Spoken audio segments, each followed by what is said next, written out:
Hi everybody, Scott Hards here. Thanks for joining us for another episode of Boss Builds. We're up to our 9th installment of working on my Jagdtiger. If you've been following along in our previous episodes, you've seen that we've done 2 out of 3 of the camouflage colors, so we're going to finish off the camouflage today. And then I'm going to show you some basics about brush painting, and we're going to start working on the details on the surface of the tank as well.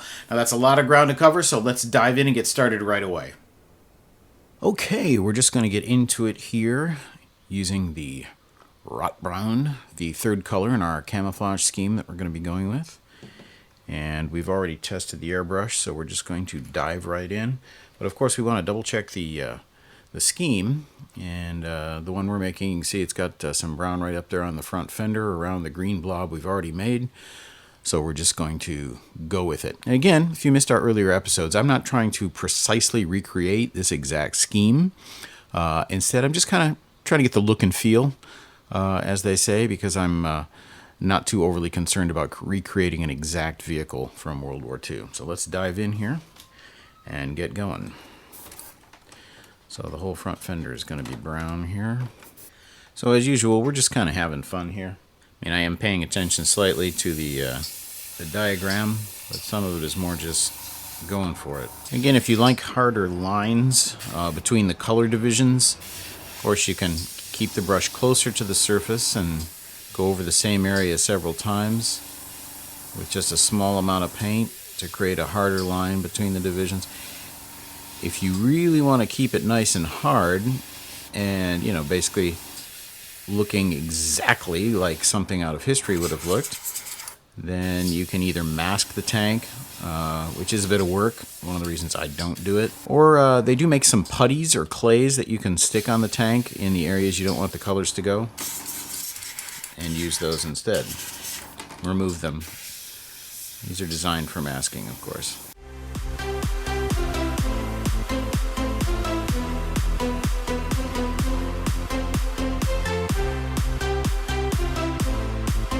So now we've got the 3-color scheme in its base format all in place. I'm pretty happy with this, but you know, right after painting, the tank's going to look like it just rolled out of the factory and has you know, no sense of use in it. But we're going to take care of that later as we start doing some weathering and dry brushing and washing and other fun stuff. But for the meantime, I have a correction I need to make. So it's time for me to man up and admit a mistake. I discovered while I was painting the back of the tank and comparing the diagrams, I discovered that I had actually forgotten to put the rear fenders on the tank. Holy. So these are supposed to go on here, and I completely forgot to attach these parts. And so now we're going to attach them. But since we've already painted the area where they're going to be attached, I'm going to need to scrape the paint off of the tank surface.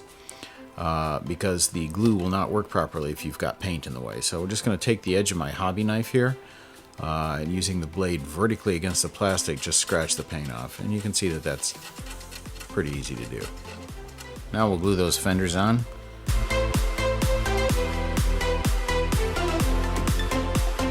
Okay, now since we've already cleaned out our airbrush and everything, what I think I'm going to do is paint these by hand. And that'll be a good way to start off showing some of the techniques for hand painting. So first we're going to let those dry and then we'll get into it. Alrighty, while we're waiting for those fenders to dry in the back of the tank, I think it's time to get started with some of the basics of brush painting. First step for brush painting, of course, is to have some brushes. Now, just like an airbrush, actual regular brushes, bristle type brushes, are going to be something that, if treated well, are going to last you for a lifetime, and you want to go ahead and spend a little bit of money on them. There's lots of super cheap paint brushes available, but believe me, they're not going to hold their shape, and they're more trouble than they're worth. So go ahead, spend a little money, get yourself some nice brushes. For painting details on plastic models, of course, you're going to want nice small brushes, and you can see what I've got here, a set from a company that I picked up here in Japan. These are labeled with sizes like 20, 40, 50, and 10, with the 10 being the very, very smallest one here. You can see how tiny that is. We're going to go ahead and start painting the details on this tank with the 50, I think. It looks about the right size for what we need to do. So again, take care of your brushes, and they will take care of you. Now, when you're painting, of course, everybody, perhaps maybe even in elementary school or earlier, has done a little bit of painting of some kind. And typically, historically, I guess, paints have come in bottles like this. And what a lot of people are tempted to do when they're painting is to take their brush and dip it right directly into the paint and then wipe it off on the lid of the paint. Now, you don't want to do that. There's a lot of reasons why you don't want to do that. The first is that if your brush isn't perfectly clean or has other colors on it, it will contaminate the paint that you're working with. Also, and perhaps the biggest reason, is that the paint that you're working with may not be properly stirred, and it may not be the consistency that you want for painting. Now, I just opened up this bottle of a lacquer, a flat white lacquer that I've had around for several years, and it's pretty viscous in there. Not sure if you can see this on camera, but you know, it's pretty thick, and that looks way too thick to actually paint effectively onto a model. So I would want to thin that out. Now, unless you know exactly what you're doing, you'd never want to actually pour thinner directly into the bottle either. You want to take what you're going to use, put it in a small dish or another easel type thing if you've got one. So I'm going to do that now. Just pour a few drops in here. Doink. All right. And then what you'll want to do is thin it directly in that. Now, also, again, you're neither gonna want to, you know, wipe the paint onto the lid here, because as you can see, when you get paint around the lid of the paint jar, and then you close the lid without wiping it, you've effectively glued the lid in place, and you'll have trouble getting the lid off later. So, got to practice what I preach here. You can see that when I poured the paint, I got a little bit of a spill on the side here, so I'm just going to wipe that off before I close the jar down, because if I don't, again, it's going to be really hard to get the jar back open again the next time I want to use it, and that's really frustrating. So if you're going to thin this, make sure that you're using the thinner that's made for the paint that you're using. This particular paint was the Mr. Color series from GSI, or Gunze Sangyo, here in Japan, so I would use the thinner that's designed for it, and put a little thinner in. Perhaps the most convenient way, assuming that your brush is clean, is to just pour the thinner down the brush, because when you do that, it's going to go exactly where you want it to, and you're less likely to spill it all over the place. So I'll just put a very small amount. There we go. A little bit of thinner in the tray there with it. Also, don't mix it with your brush, because that can, you know, mess up the nice fine bristles that you've theoretically paid a good amount of money for. So you want to use basically anything to stir your paint. What I often will use is a piece of plastic off of the runner. For example, I've got some of the old runner from this kit. And you can just take like plastic nippers and cut yourself a quick little paint stirrer. There we go. Of course, you can use a toothpick or anything else you want to use for that. And then just use this to stir the paint, get it all mixed up, and see if it's the consistency that you want. It actually looks pretty good. I think if I were going to be painting white on my Jagdtiger here, I would go ahead and use paint of about that consistency. But to be honest, this is just a demo, and I don't have any white to be painted on there. And I'm also not going to be using lacquer paints, which is what this is. I'm going to be using instead, as we've been all along, the MIG acrylics. And like many modern acrylic paints, such as the Vallejos from Italy as well, they have put them conveniently, instead of into the typical bottles, or the classic bottle, these are these little dropper bottles. And these are actually extremely convenient. Now, if you wanted to thin this paint out, you would do it the same way that you did, but you'd want to make sure, of course, again, that you're using the proper thinner to do it. But so far, in my use of these paints, I've found that they can be used exactly as they are. Now, you could also use another little dish like this to put the paint in, and then dip your brush in that as you're painting. But when I'm going to be using just a very, very small amount of paint, I just use copy paper. I've just got some sheets of regular copy paper here, and I use them like a palette or whatever you call it. And I'll just squirt a little bit of paint on the paper, make sure it's the right consistency, and then paint directly from there. So that's how I'm going to go about it here. Now, what we're going to start painting on the Jagdtiger here is the on-vehicle equipment or tools.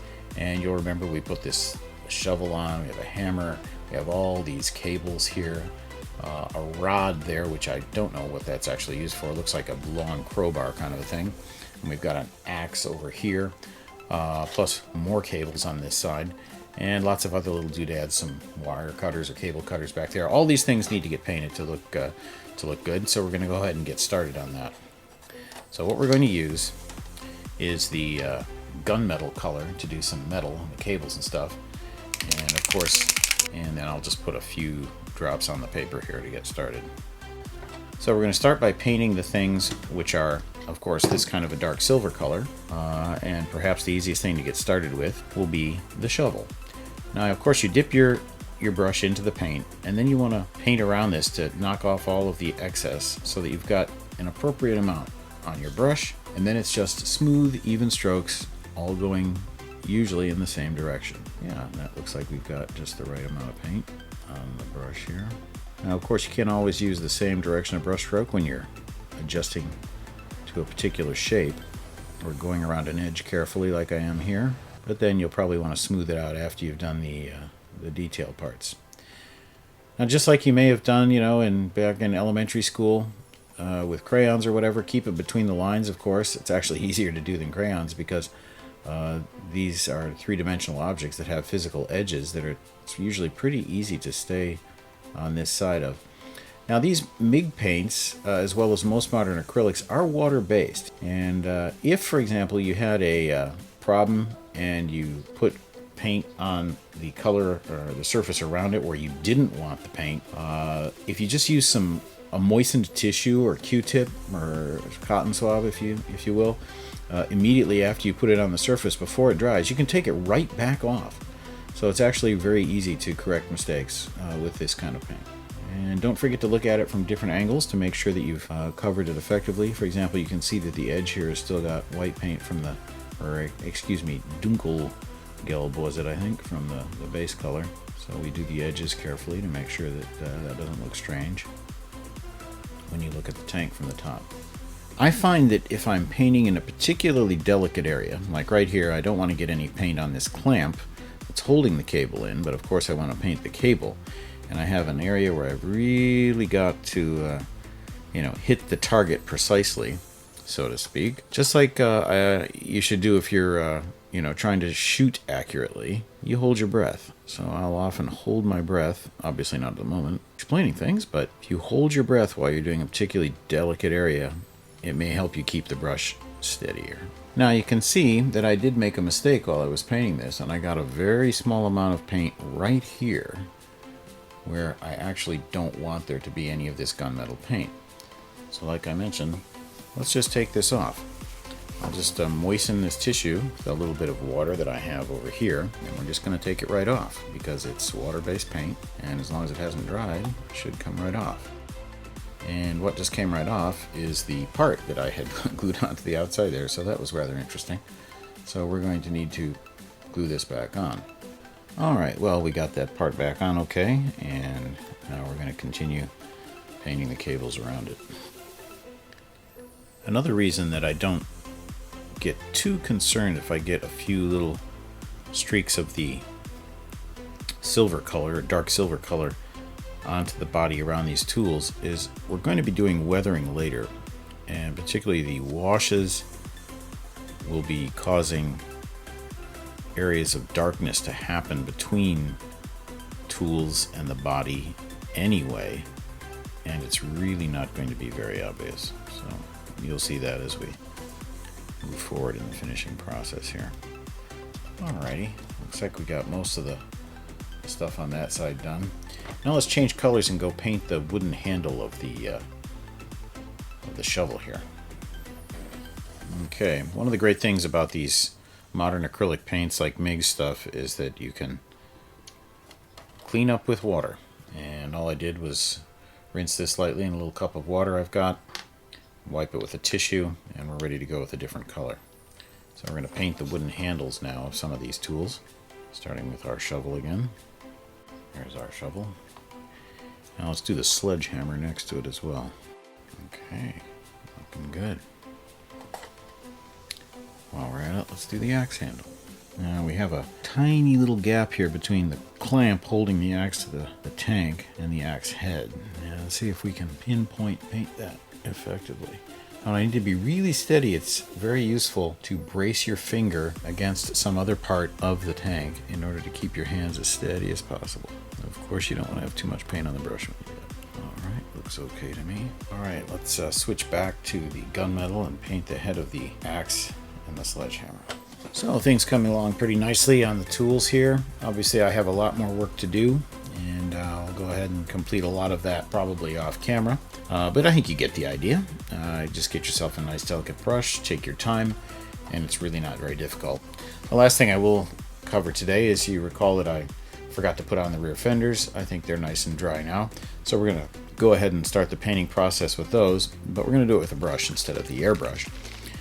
So we go back to our primer here, because painting directly onto this kind of plastic just doesn't usually work out too well. So we've shaken up the primer. As usual, we'll put some of that on the paper here. And now, because I'm doing a much larger area, I'm going to use a much larger brush for this work. And we're just going to cover those fenders with some nice smooth brush strokes. And even the primer seems to be having a bit of problem adhering to this plastic here. It's not going to really matter if the primer itself has a somewhat streaky appearance. Obviously you don't want any large areas to not be covered, but we're going to be covering this with other colors. So, alright, now once this is dry, we're just going to put a coat of the Dunkelgelb, or whatever that was, on it. Okay, looks like the primer's dry. Time to go back to our old friend Dunkelgelb here and paint over that primer. The airbrush, it went pretty well, but if I'm hand painting that on there, I don't know if we're going to be able to cover it in one coat, but we'll see what happens. Yeah, it looks like we're probably going to need 2 coats of this to finish the job. It's usually not a good idea to cake the paint on super heavily at one time, and that pretty much goes for any kind of paint ever. Okay, let's try another coat here. Well, that's pretty close. Still seeing a little bit of the primer creeping through there. Now the thing is, this back end of the tank is an area that's going to get weathered very heavily, and I'm not probably going to worry too much about getting these fenders exactly even with the other surfaces of the tank, because there's going to be a lot of grime and stuff on the back here. Meanwhile, getting some of these other cables done on the other side here. Okay, looks like we got the cables on that side good now. Whew. We still have periscopes to do though, but I'll do that off camera later. All the places the crew would look out of, the periscopes here, plus these viewports here. All of these we're going to put a little bit of a glossy paint on to make it kind of look like glass. One on the front here too. 2 in the front actually. There we are. Lots of places for the crew to look out, of course, as they did their jobs.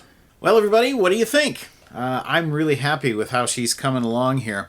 You know, sometimes at this stage in the building process, the colors can look a little bit too bright, or the tank can look a little bit too new, so to speak. But we've got lots of fun coming up where we're going to be weathering this thing and dirtying it up and making it look more like a tank that's actually, you know, been out in the field and seen little action. And I think we're going to be really, really happy with how it looks after we get to that point. So we've probably got, I don't know, 2, 3, maybe 4 more episodes to work on the Jagdtiger, and then we've got to think about something else to do here on Boss Builds, and that's where I want to ask you guys for some help. So did a tank this time? Any suggestions for where we go from here? You know, there's a million possibilities out there: aircraft, cars, science fiction stuff, real science. There's a lot of different choices we could choose from, and I'd be interested to hear from you guys in the comments on the videos about what sorts of things you'd like to see me build, and also what sort of techniques you might be interested in learning. Plus, if you have any critiques or criticism or suggestions for how we can make this podcast better, I'd love to hear that too. So until next week, keep those comments coming, and we'll see you on the next episode of Boss Builds.